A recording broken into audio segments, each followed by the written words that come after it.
बीती सदियों में हमने दुनिया को एक से बढ़कर एक बेहतरीन साइंटिस्ट, बेहतरीन टेक्नीशियंस, टेक्नोलॉजी एंटरप्राइज लीडर्स हमने दिए हैं।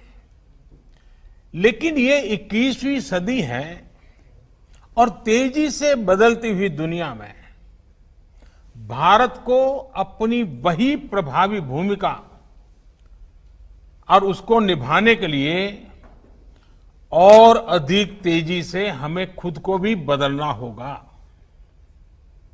और इसी सोच के साथ अब देश में इनोवेशन के लिए, रिसर्च के लिए, डिजाइन के लिए, डेवलपमेंट के लिए, एंटरप्राइज के लिए जरूरी इकोसिस्टम तेजी से तैयार किया जा रहा है। अब बहुत ज्यादा जोर दिया जा रहा है क्वालिटी ऑफ एजुकेशन पर। 21वीं सदी की टेक्नोलॉजी को साथ लेकर 21वीं सदी की जरूरतों को पूरा करने वाली एजुकेशन सिस्टम भी उतनी ही जरूरी है।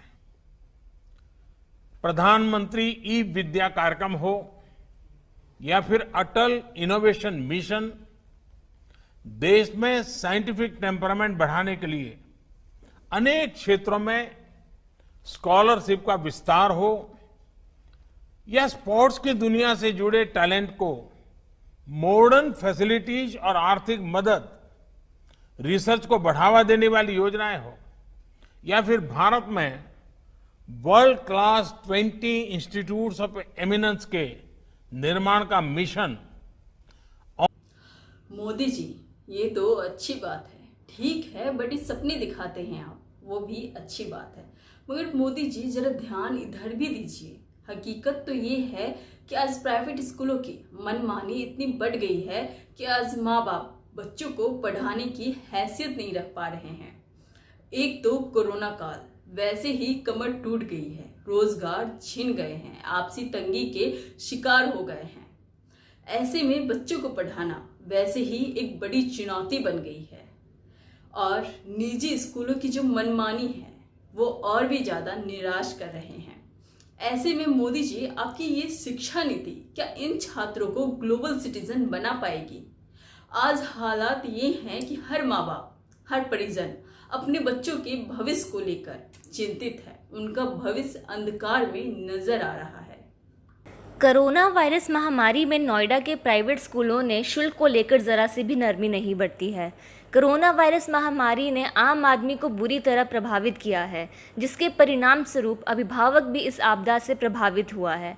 अगर मैं बात करूं कुछ प्राइवेट स्कूलों की, जिनमें नोएडा स्थित बाल भारती पब्लिक स्कूल, विश्व भारती केंद्रित school, summer villa Noida school, ऐसे तमाम नोएडा के प्राइवेट स्कूल हैं जो शिक्षा का व्यापार इस महामारी में भी कर रहे हैं। अगर इन प्राइवेट स्कूलों के प्राचार्य से बात की जाए तो उनका कहना है कि आप अपने बच्चों का नाम हमारे स्कूल से भले ही कटवा लीजिए, पर आज के दिन तक आपसे हम फीस ज़रूर लेंगे, तभी नाम काटेंगे।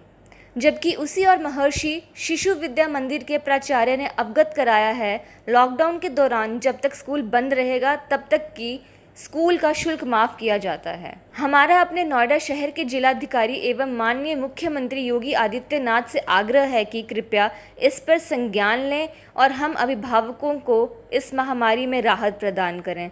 हमारी खुद की बेटी नोएडा स्थित बाल भारती पब्लिक स्कूल में प्राइमरी में पढ़ती है। हमारे कई बार स्कूल जाने पर भी प्रिंसिपल ने ज़रा सी भी नरमी नहीं बरती है। तो मोदी जी, सुन लिया ना आपने इन परिजनों का दर्द। हकीकत यही है, आज इन्हें अपने बच्चे का भविष्य अंधेरे में नजर आ रहा है। फिर भी समझ ये नहीं आ रहा कि हमने तो पढ़ लिया, हम बच्चों को किस तरह से पढ़ाएंगे। ये अच्छी बात है कि शिक्षा नीति आपकी ग्लोबल सिटीजन बनाने की, लेकिन मोदी जी जरा ध्यान इधर भी दीजिए। वादे दावे बहुत किए जा रहे हैं। शासन प्रशासन से लेकर तमाम नेता फ्री शिक्षा के अधिकार की बातें कर रहे हैं, लेकिन हकीकत क्या है वो आपके सामने है।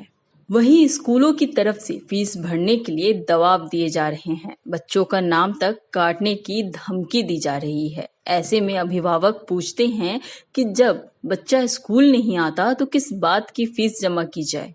इस पर सभी स्कूल वालों ने मिलकर अखबार में विज्ञापन दिया कि अभिभावक फीस जमा करवाए, नहीं तो बच्चे का नाम काट दिया जाएगा।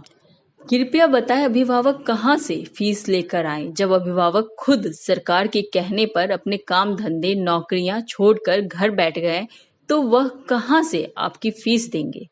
शिक्षा के क्षेत्र में भी आपने बहुत सारी बातें की, लेकिन मोदी जी ये बताएं, ये जो छोटे छोटे बच्चे हैं केजी के, प्राइमरी फर्स्ट के, उनको तो इतनी टेक्निकल ज्ञान नहीं है। और हकीकत तो ये है कि बड़े बड़े शहरों में नेट की सुविधा मिल भी जाती है, लेकिन छोटे शहरों में तो डेटा की बहुत दिक्कत होती है, नेटवर्क भी नहीं आते। बच्चों को देखा गया है कि पढ़ने के लिए पहाड़ों पर जाना पड़ता है, और ऐसे में कैसे बच्चे पढ़ेंगे और कैसे बढ़ेंगे। एक तो प्राइवेट स्कूलों की मनमानी, ऊपर से ऑनलाइन शिक्षा भी असरदार नहीं साबित हो रही है। ऐसे में देश का भविष्य कैसे संभलेगा? क्या इसके लिए कोई ठोस कदम नहीं उठाना चाहिए? ये सिर्फ नोएडा की ही बात नहीं है, पूरे देश में ऐसे ही हालात हैं। ऐसे कैसे बढ़ेंगे बच्चे आगे? आपकी ग्लोबल सिटीजन कैसे बच्चों को आगे बढ़ा पाएगी? कैसे बना पाएगी शिक्षा नीति बच्चों को? नमस्कार।